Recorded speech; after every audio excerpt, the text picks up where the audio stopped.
भेड़ियों के बीच पली असली अमीर घर की बेटी जब पहली बार अपने असली घर लौटी तो नकली बेटी उससे जलने लगी। वो तुरंत उसके पास आई और उसे नीचा दिखाने लगी, लेकिन उसे क्या पता था कि उसकी हर जहरीली बात असली बेटी अपने फोन में रिकॉर्ड कर रही है। जब नकली बेटी ने खूब बकवास कर ली तो असली बेटी ने बिना कुछ कहे उसे एक जोरदार घुमाकर थप्पड़ मार दिया। ली झाउदी, क्या तुम पागल हो गई हो? इसके बाद उसने उसे पकड़कर सीधे बालकनी तक घसीट लिया। नकली बेटी इतनी डर गई कि उसके पैरों तले जमीन खिसक गई, लेकिन लड़की ने उसे नीचे नहीं धक्का दिया। आखिर 25 साल से वो इस घर में रहकर उसकी जगह उसका परिवार और सब कुछ छीन कर बैठी थी। इतनी आसानी से हिसाब कैसे खत्म हो सकता था? लड़की ने उसे वापस कमरे में फेंक दिया और ऐसे नीचे खाने चली गई जैसे कुछ हुआ ही नहीं। नकली बेटी यह मान कैसे सहती? खाने की मेज पर उसने जानबूझकर अपनी लाल पड़ी गर्दन दिखा दी ताकि माता पिता को लगे कि लड़की बहुत हिंसक है। वो तो बस मजाक कर रही थी, लेकिन भाई ने देखते ही गुस्से में कहा कि ऐसी जंगली लड़की को घर लाना ही नहीं चाहिए था। आज बहन को मारा है, कल घर ही तोड़ देगी। माता पिता ने भी बिना वजह जाने लड़की को डांटना शुरू कर दिया और सजा दी कि आज उसे खाना नहीं मिलेगा। लेकिन लड़की शांत रही और फोन में रिकॉर्ड की हुई आवाज चला दी। जैसे ही सबने सुना कि नकली बेटी अकेले में उसे कितना अपमानित कर रही थी, पिता का गुस्सा फूट पड़ा। उन्हें यकीन नहीं हुआ कि उन्होंने इतनी शान से जिस बेटी को पाला वो इतनी घटिया बातें कर सकती है। लेकिन मां फिर भी नकली बेटी का पक्ष लेने लगी। उसने कहा कि उसे बस असुरक्षा महसूस होती है, इसलिए ऐसा बोल देती है। उल्टा लड़की को ही समझाने लगी कि बात को इतना बड़ा मत बनाओ। लड़की को अब किसी के प्यार या न्याय की उम्मीद नहीं थी। इन सालों में उसने खुद से प्यार करना सीख लिया था।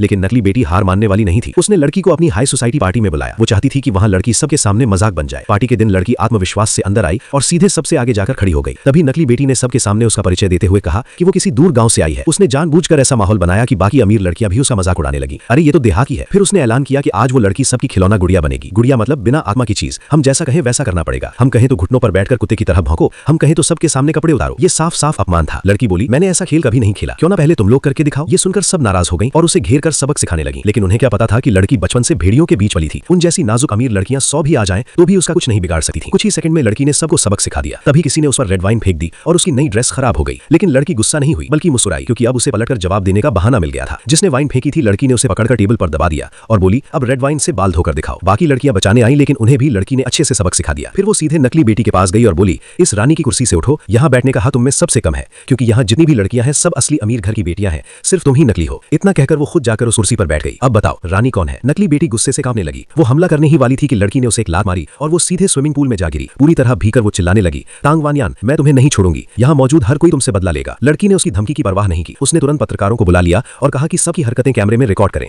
जो लड़कियां अभी तक घमंड से भरी थीं, अब एकदम चुप हो गईं। थोड़ी देर में लड़की की मां और भाई भी पार्टी में पहुंच गए, लेकिन उन्हें बस पानी में भीगी नकली बेटी की चिंता थी। किसी ने यह भी नहीं देखा कि लड़की खुद सिर से पैर तक रेड वाइन में भीगी हुई है। जैसे ही उन्हें पता चला कि लड़की ने नकली बेटी को पूल में धक्का दिया और बाकी लड़कियों को मारा, मां ने बिना सच्चाई जाने उसे डांटना शुरू कर दिया। उसने कहा, घुटनों पर बैठकर सबसे माफी मांगो। लेकिन लड़की पहले ही सब सोच चुकी थी। वो कैसे झुकी? वो मुस्कुराकर बोली, तांग शी यू, तुम यहाँ इतनी बार पार्टी करती हो, क्या तुम्हें पता नहीं कि यहाँ हर जगह कैमरे लगे हैं?